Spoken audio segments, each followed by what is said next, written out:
কখনো কি ভেবে দেখেছেন যে মানুষটিকে আপনি সবচেয়ে বেশি বিশ্বাস করেন সে যদি আপনার জীবন নিয়ে সিনেমিনি খেলে? আজকের গল্পে ঠিক এমনই এক ভয়ঙ্কর সত্য লুকিয়ে আছে। এই মুভিতে যমজ দুই বোন ভালোবেসে ফেলে একই মানুষকে, যার কারণে দুই বোনের মধ্যে তৈরি হয় দূরত্ব এবং তার ফায়দা নেয় সেই প্রেমিক। Welcome back guys.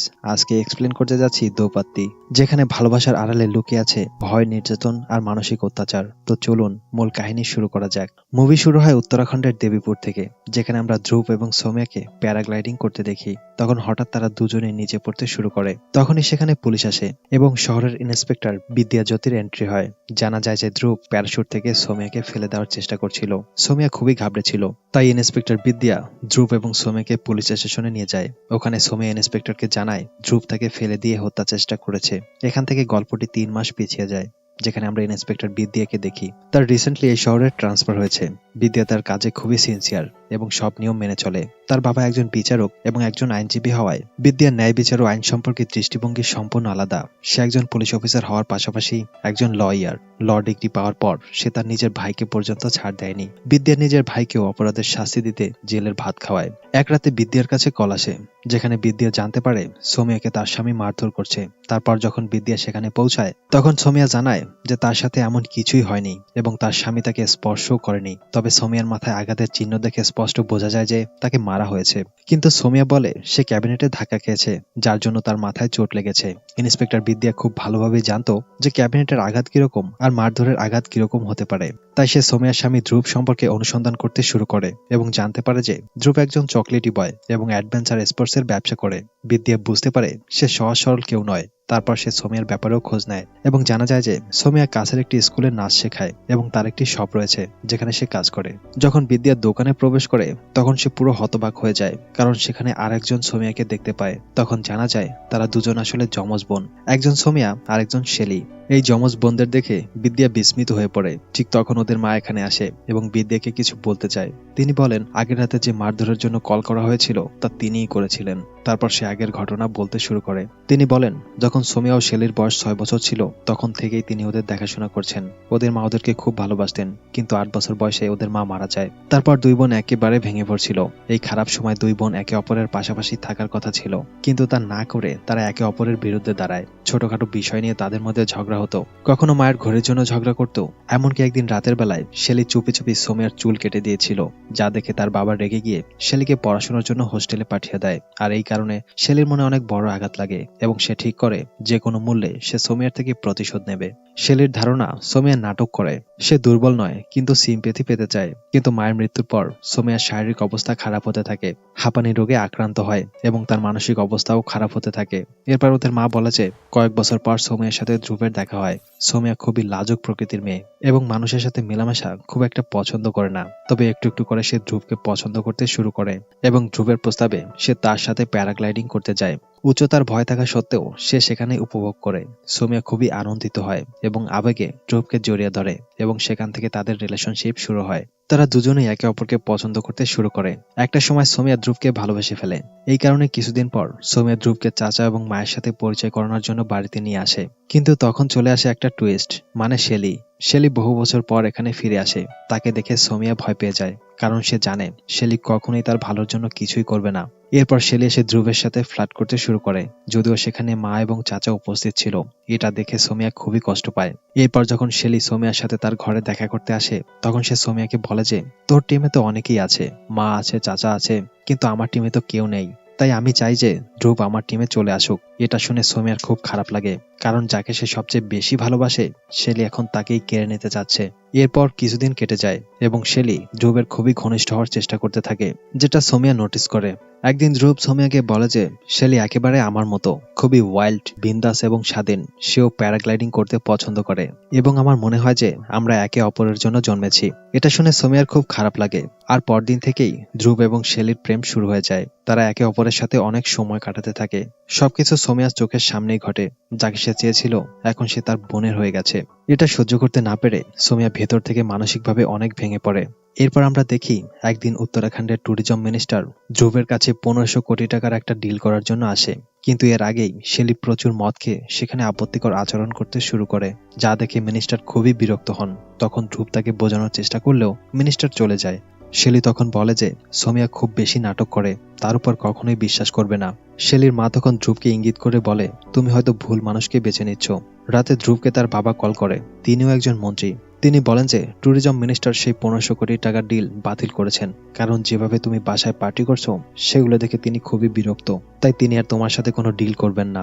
এটা শুনে ধ্রুবের খুবই খারাপ লাগে এবং সে নিজের সিদ্ধান্ত পাল্টায়। পরের দিন ধ্রুব যখন সোমিয়ার সাথে প্যারাগ্লাইডিং করতে যায় তখন তাকে বিয়ের প্রস্তাব দেয়, যা শুনে সোমিয়া অত্যন্ত আনন্দিত হয়, কারণ এটাই ছিল তার বহুদিনের ইচ্ছা। তারপর ধ্রুব শেলির সাথে ব্রেকআপ করে। এটা শুনে শেলির খুব খারাপ লাগে, কারণ এতদিন তারা রিলেশনশিপে ছিল, কিন্তু হঠাৎ করে ধ্রুব তার বোনকে বিয়ের প্রস্তাব দেয়। কয়েকদিন পর তাদের বিয়েও হয়ে যায়, কিন্তু শেলি এত সহজে হার মানতে চায় না। ফটো তোলার সময় সে সোমিয়ার মতোই পোশাক পরে সেখানে চলে আসে এবং ফটো তুলতে থাকে। এটা দেখে সোমিয়ার খুব খারাপ লাগে এবং সে শেলিকে বোঝানোর চেষ্টা করে যেন সে এইসব কাজ না করে, কারণ এখন ধ্রুবের সাথে তার বিয়ে হয়ে গেছে, তাই সে যেন ধ্রুবের থেকে দূরে থাকে এবং তার থেকেও দূরে থাকে। সোমিয়া আরো বলে যে তার এখান থেকে চলে যাওয়া উচিত, কিন্তু শেলি তা শোনে না। এভাবে কয়েক মাস কেটে যায় এবং জানা যায় যে এখন ধ্রুব প্রায় সোমিয়াকে মারধর করে। ওদের মা শেলিকে বোঝানোর চেষ্টা করে যে তার এখান থেকে চলে যাওয়াই ভালো। এক রাতে আবারও সেই মন্ত্রী ধ্রুবের বাড়িতে একটি ডিলের জন্য আসে, তবে খাবার এত ঝাল ছিল যে তার খেতে অসুবিধা হয়। এটা দেখে ধ্রুব খুবই রেগে যায় এবং সোমিয়াকে ভীষণভাবে মারধর করে। ধ্রুব বলে, তোর ঝাল মশলার জন্য যদি এই ডিল আমার হাত থেকে চলে যায় তাহলে তোকে আমি বাঁচতে দেব না। এভাবে ধ্রুব প্রতিনিয়ত সোমিয়াকে নির্যাতন করতে থাকে, যার ফলে তার শরীরে প্রায় আঘাতের চিহ্ন দেখা যায়।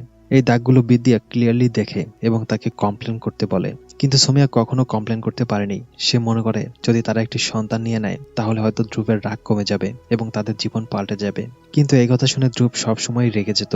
পরদিন মা শেলিকে বলে যে তার বোন সমস্যা আছে এবং ধ্রুব তাকে খুবই মারধর করে, কিন্তু শেলির তা একেবারেই বিশ্বাস হয় না, কারণ তার সামনে ওদের মধ্যে সবকিছু ঠিকঠাকই মনে হচ্ছিল। কয়েকদিন পর শেলি এবং ধ্রুব আরো কাছাকাছি আসতে শুরু করে, যা সোমিয়া আবারও দেখে ফেলে। তাই সে আবার শেলিকে বোঝানোর চেষ্টা করে যেন সে তাদের মাঝখানে না আসে। জবাবে শেলি বলে, তোর কি নিজের ভালোবাসার উপর বিশ্বাস নেই? শেলি স্পষ্ট জানিয়ে দেয় যে সে এখান থেকে যাবে না। এরপর সোমিয়ার কাছে আর কোনো উপায় না থাকায় সে ধ্রুবকে বলে, আমাদের এক হলে ভালো হবে, তাই আমাদের সন্তান নেওয়া উচিত। কিন্তু ধ্রুব এই ধরনের কথায় সবসময় রেগে যায়। এবার তো সে রাগ নিয়ন্ত্রণই করতে পারেনি এবং সোমিয়াকে এতটাই মারধর করে তাতে সোমিয়া প্রায় মরে যাওয়ার মতো অবস্থা হয়। এতে সোমিয়া ভীষণ কষ্ট পায়। তার উপর এত অত্যাচার হলেও সে সবকিছু সহ্য করে এবং কমপ্লেন করতে পারে না। বিদ্যা তাকে বারবার বলে যে তাকে কমপ্লেন করা উচিত, তা না হলে তার জীবন ঝুঁকির মধ্যে আছে। এরপর বিদ্যা ধ্রুবের ব্যাপারে তদন্ত করতে শুরু করে এবং জানতে পারে যে হরিয়ানায় তার বিরুদ্ধে অ্যাটেম্প টু মার্ডারের কেস রয়েছে। এছাড়াও সেখানে তার বিরুদ্ধে আরো অনেক অভিযোগ রয়েছে। কিছুদিন পর যখন ধ্রুব বাড়ি ফিরে আসে তখন সোমিয়ার মা তাকে সতর্ক করে দেয় যে আবার যদি সে সোমিয়াকে আঘাত করে তাহলে সে নিজে গিয়ে থানায় অভিযোগ করবে। ধ্রুব তাকে বোঝানোর চেষ্টা করে যেন অভিযোগ না করে, কারণ যদি সে অভিযোগ করে তবে ধ্রুব সবাইকে জানিয়ে দেবে যে সোমিয়া মানসিক রোগের জন্য ওষুধ খায় এবং সে একটা পাগল। মা ও ধ্রুবের এই কথোপকথন সোমিয়া শুনে ফেলে এবং এতে তার মন খুব খারাপ হয়। এরপর সে অদ্ভুত আচরণ করতে শুরু করে। সোমিয়া তার মায়ের শাড়ি পরে দোকানে আসে এবং সেখানে অদ্ভুত আচরণ করতে থাকে। সোমিয়ার এইসব কাণ্ড শেলি দেখে ফেলে, তবে সে সোমিয়াকে কিছু না বলে সেখান থেকে চলে যায়। ওদিকে ধ্রুব জানতে পারে যে বিদ্যা তার তদন্তের জন্য হরিয়ানায় গিয়েছিল। তারপর সে বিদ্যার সাথে দেখা করে। সে বিদ্যাকে বোঝানোর চেষ্টা করে যেন সে ইনভেস্টিগেশন না করে, না হলে বিদ্যার ক্ষতি হতে পারে। এক মুহূর্তের জন্য ধ্রুব বিদ্যার উপর খুব রেগে যায়, কিন্তু কোনোভাবে সে তার রাগ কন্ট্রোল করে সেখান থেকে চলে আসে। এরপর সে সরাসরি শেলির সাথে দেখা করে এবং বলে যে সে আর সোমিয়ার সাথে থাকতে চায় না, কারণ সে একদমই পাগল। তাই এটাই ভালো হবে যদি আমি তাকে ডিভোর্স দিই। এই ঘটনা বিদ্যা দূর থেকে স্পষ্ট দেখতে পায়। পরের দিন সোমিয়া ও ধ্রুবকে পুলিশ স্টেশনে ডাকা হয়। তারপর বিদ্যা সোমিয়াকে বলে যে তোমার উচিত স্বামীর বিরুদ্ধে অভিযোগ করা, কারণ সে তোমাকে মারধর করে। কিন্তু সোমিয়া অভিযোগ করতে অস্বীকার করে। সোমিয়া পুলিশকে জানায় যে ধ্রুব তাকে মারে না এবং তারা শীঘ্রই বেবির জন্য পরিকল্পনা করতে চলেছে। বাড়িতে ফিরে এসে সোমিয়া ধ্রুবকে বোঝায় যে তারা এইভাবে থাকতে পারে না এবং তাদের আগের মতো থাকতে হবে। সোমিয়া বলে, যেভাবে তুমি আমাকে বিয়ের জন্য প্রস্তাব দিয়েছিলে সেখান থেকে আবার শুরু করি, আমরা আবার প্যারাগ্লাইডিং করি এবং তুমি আমাকে আবার বিয়ের প্রস্তাব দাও, হয়তো তখন সবকিছু ঠিক হয়ে যাবে। ধ্রুব এতে রাজি হয় এবং বলে যে হোলি ফেস্টিভ্যালের পর তারা প্যারাগ্লাইডিং এ যাবে। কিছুদিন পর হোলির দিন আসে এবং ধ্রুব ও শেলি একসাথে অনেক আনন্দ করে, যা দেখে সোমিয়ার খুব খারাপ লাগে। সে ধ্রুবকে বলে যে এখন তাদের চলে যাওয়া উচিত। প্যারাগ্লাইডিং এ যাওয়ার সময় বিদ্যা জানতে পারে যে সেখানে একটি দুর্ঘটনা ঘটতে চলেছে এবং সেখানে শেলিও উপস্থিত ছিল। সবাই দেখে যে দুজনে নিচে পড়ে যাচ্ছে এবং তাদের ভিডিও করা হচ্ছে। এখানে সোমিয়া ভয়ে কাতর হয়ে বসেছিল এবং সে বিদ্যাকে বলে যে তার স্বামী তাকে ফেলে দেওয়ার এবং মেরে ফেলার চেষ্টা করেছে। এই কথা শুনে পুলিশ ধ্রুবকে গ্রেপ্তার করে। ধ্রুব বিদ্যাকে বোঝানোর চেষ্টা করে যে সে কিছুই করেনি এবং সোমিয়া পুরাই পাগল।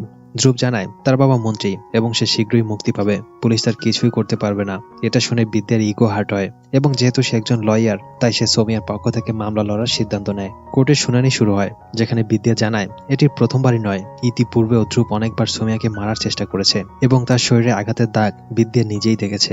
বিদ্যা বিচারককে বোঝায় যে এটি ডোমেস্টিক ভায়োলেন্সের মামলা নয়, এটি অ্যাটেম্প টু মার্ডারের মামলা, কারণ ধ্রুব সোমিয়াকে মারার চেষ্টা করেছে।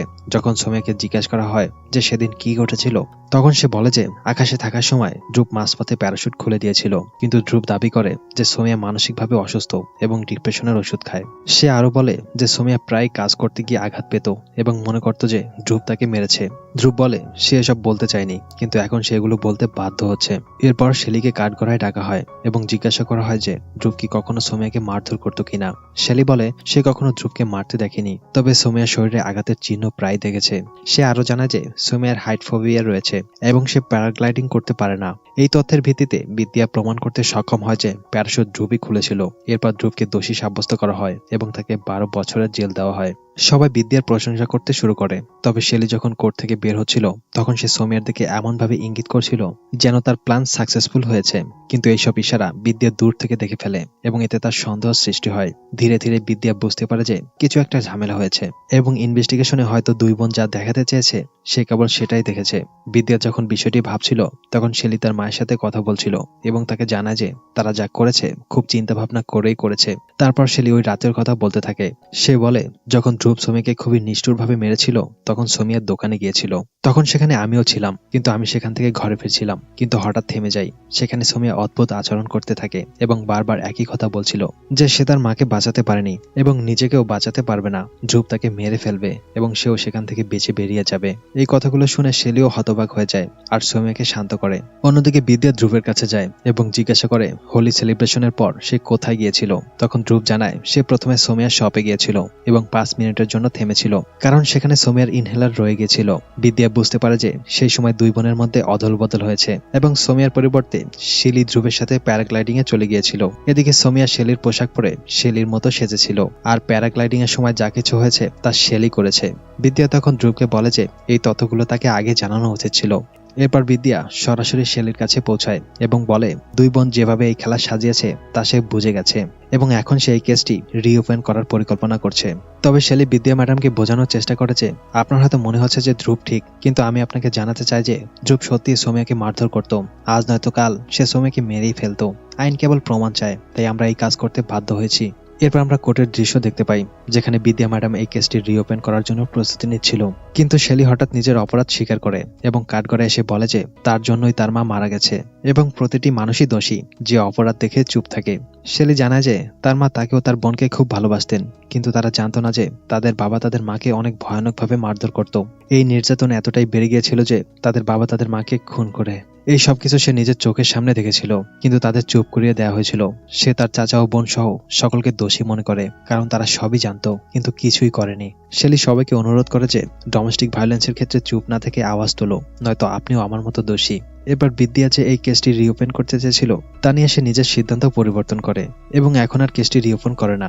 যদিও তার হাতে প্রমাণ ছিল, কিন্তু সে জানতো ধ্রুব সোমিয়াকে সত্যি নির্যাতন করত এবং সোমিয়া একদম সঠিক মেয়ে। এভাবেই দুই বোন আবারও জয়লাভ করে আর এখানেই দুপাত্তি মুভি শেষ হয়। মুভি দেখতে চাইলে ডেসক্রিপশন থেকে টেলিগ্রাম চ্যানেলে জয়েন করুন। এরকম মজাদার সব মুভির এক্সপ্লেনেশন দেখতে ভিডিওতে লাইক দিয়ে চ্যানেলটি সাবস্ক্রাইব করুন। আবারও কথা হবে পরবর্তী কোনো ভিডিওতে। ততক্ষণ পর্যন্ত আমাদের আগের ভিডিওগুলো উপভোগ করুন। Good bye, take care.